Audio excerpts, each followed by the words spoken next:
കേട്ടൻ മ്യൂസിക്കിന്റെ 2025 December notification പ്രകാരമുള്ള ചോദ്യപേപ്പറാണ് നമ്മൾ discuss ചെയ്തുകൊണ്ടിരിക്കുന്നത്. ബാക്കി ചോദ്യങ്ങൾ നമുക്ക് നോക്കാം. ഒരു ഷാഡവ സമ്പൂർണ്ണ രാഗം. എന്താണ് ഷാഡവ സമ്പൂർണ്ണം എന്ന് പറഞ്ഞാൽ? ആരോഹണത്തിൽ 6 അവരോഹണത്തിൽ 7. ഷാഡവം എന്ന് പറഞ്ഞാൽ 6 സ്വരങ്ങൾ വരുന്നത്. അപ്പോൾ ഷാഡവ സമ്പൂർണ്ണം എന്ന് പറഞ്ഞാൽ ആരോഹണ അവരോഹണ ക്രമമാണ് ഇവിടെ കൊടുത്തിരിക്കുന്നത്. ഓപ്ഷൻസ് ഉണ്ട്: ബിലഹരി, ഗൗള, കാമ്പോജി, ആരബി. ഏതായിരിക്കും ഇവിടെ ശരിയായ ഉത്തരം? നമുക്ക് പഠിക്കാനുണ്ട്, കാമ്പോജിക്ക് നമുക്ക് പഠിക്കാനുള്ളതാണ് അല്ലേ. ഇതിന്റെ ശരിയായ ഉത്തരം കാമ്പോജിയാണ്, നമുക്ക് സംശയമില്ല. കാരണം ഓൾറെഡി രാഗലക്ഷണത്തിൽ നമുക്ക് അതിനെക്കുറിച്ച് പഠിക്കാനുണ്ട്. ആരെങ്കിലും പഠിക്കാത്തതുകൊണ്ട് നിങ്ങൾ ഇപ്പോൾ തന്നെ രാഗലക്ഷണം ഡീറ്റെയിൽ ആയി തന്നെ നോക്കി പഠിക്കുക കേട്ടോ. അടുത്ത ക്വസ്റ്റ്യൻ: കുചേലവൃത്തം വഞ്ചിപ്പാട്ടിന്റെ രചയിതാവ് ആര്? ഓപ്ഷൻസ്: രാമപുരത്ത് വാര്യർ, ഉണ്ണായി വാര്യർ, ഇരിയമ്മൻ തമ്പി, കോട്ടയം തമ്പുരാൻ. ഏതാണ്? നമ്മൾ പഠിച്ചു വെക്കേണ്ട ഒന്നാണ്, വഞ്ചിപ്പാട്ടായിട്ട് ബന്ധപ്പെട്ടതാണ് അല്ലേ. ഉത്സവ പാട്ടുണ്ട്, വഞ്ചിപ്പാട്ടുണ്ട്, നാടൻ പാട്ടുണ്ട്, ഫോക്ക് മ്യൂസിക് അല്ലേ, ആ ഒരു കാറ്റഗറി പെടുന്നതാണ്. ഏതായിരിക്കും? രാമപുരത്ത് വാര്യറാണ് കറക്റ്റ് ആയിട്ടുള്ള ആൻസർ കേട്ടോ. അടുത്ത് ചേരുംപടി ചേർക്കാനാണ്. നിങ്ങൾക്ക് കാണാം തതവാദ്യം, അവനതവാദ്യം, സുഷിരവാദ്യം, കനവാദ്യം. അതിനോട് ചേർന്ന് തന്നെ ഇൻസ്ട്രുമെന്റ്സിന്റെ പേര് കൊടുത്തിട്ടുണ്ട്: ഫ്ലൂട്ട്, ചേങ്ങില, മൃദംഗം, വീണ. അപ്പോൾ എന്താണ് ഈ തതവാദ്യം എന്ന് പറഞ്ഞാൽ? എന്തായിരിക്കും തതവാദ്യം എന്ന് പറഞ്ഞാൽ?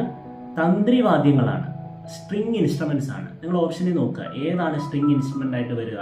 ഫ്ലൂട്ടാണോ? അല്ല. ചേങ്ങിലയാണോ? അല്ല. മൃദംഗമാണോ? അല്ല. ഏതാണ്? വീണയാണ്. വീണ എന്താണ്? ഒരു സ്ട്രിങ് ഇൻസ്ട്രുമെന്റ് ആണ്. അപ്പം എ മാച്ച് ചെയ്യുന്നത് എങ്ങോട്ടാണ്? 4ലേക്കാണ് അല്ലേ. അപ്പോൾ A4 ഉള്ള ഓപ്ഷൻ നമ്മൾ നോക്കുക. ഓപ്ഷൻസ് തന്നിരിക്കുന്നതിൽ A4 വരുന്ന എത്ര ഓപ്ഷൻസ് ഉണ്ട്? 2 ഓപ്ഷൻ ഉണ്ട്, എയും ബിയും. നമുക്ക് ഉറപ്പിക്കാൻ പറ്റത്തില്ല.